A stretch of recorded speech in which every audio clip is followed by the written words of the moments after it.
Last lecture, I was saying that the most useful way to estimate when turbulence is going to occur in a more generalized sense in a situation where flow has some kind of obstruction is to use the Reynolds number based on the obstruction length is about 100. And then I pointed out at the very end of class that the transition to turbulence for a flow across a plate is Reynolds number based on x of 5 times 10 to the fifth. So that's nothing like 100. So then the question is, why is this flow so different than these other types of flows we were looking at?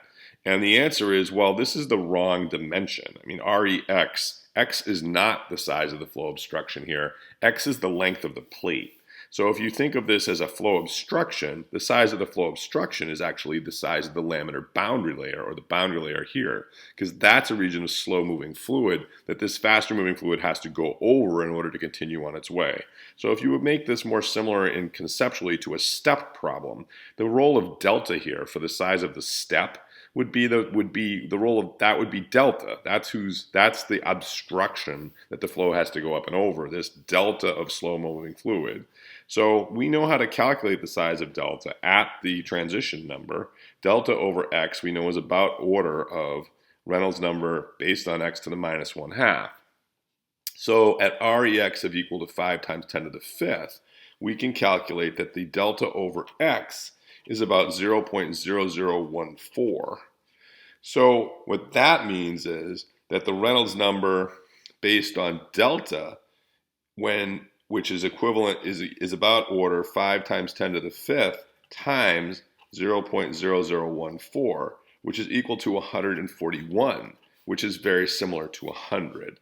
So what I'm saying here is that this transition criteria of Reynolds number based on delta of about 100 is actually valid for this flow too, because that's the correct Reynolds number to look for the transition at in terms of flow obstruction, the size of delta. And indeed we see that at Reynolds number about 10 to the 5 times 10 to the fifth, we have a Reynolds number based on delta of 141, or about 100. So that transition criteria actually does work for flow over a flat plate if you consider flow over a flat plate in the proper way. All right, let's talk a little more about what happens when you have turbulence over a flat plate. So for turbulence over a flat plate,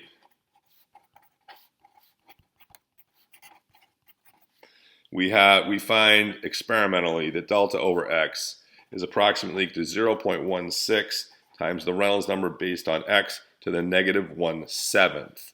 So not going to try to prove this in any way. Let's take this as an empirical result. I can also tell you that there are many, many different representations of this. I've seen them that say minus 1/5 here. There are disagreements on the best correlation for this. It's even difficult to really identify the top of the boundary layer because it's a swirling mess, and so you kind of have to just average it over time and try to estimate it. So there's no firm rule here.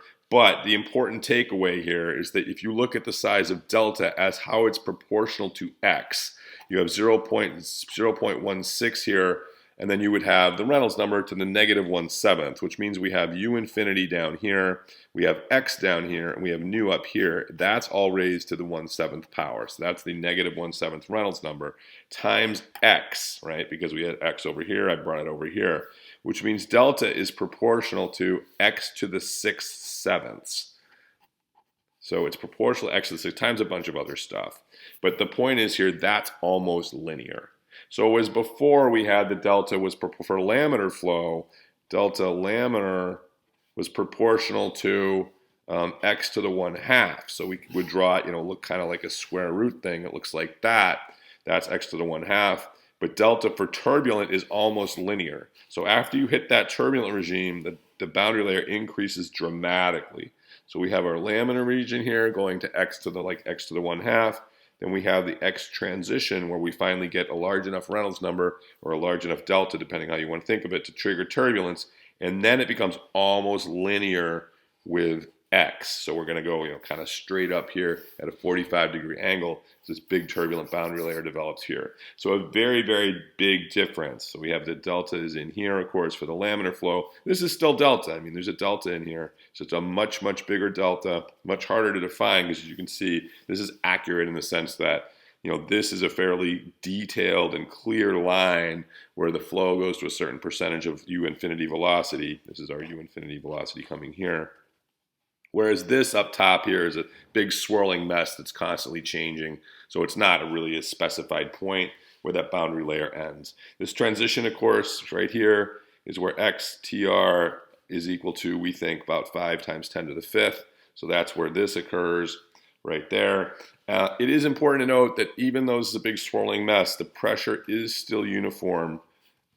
Still uniform at P naught within the boundary layer.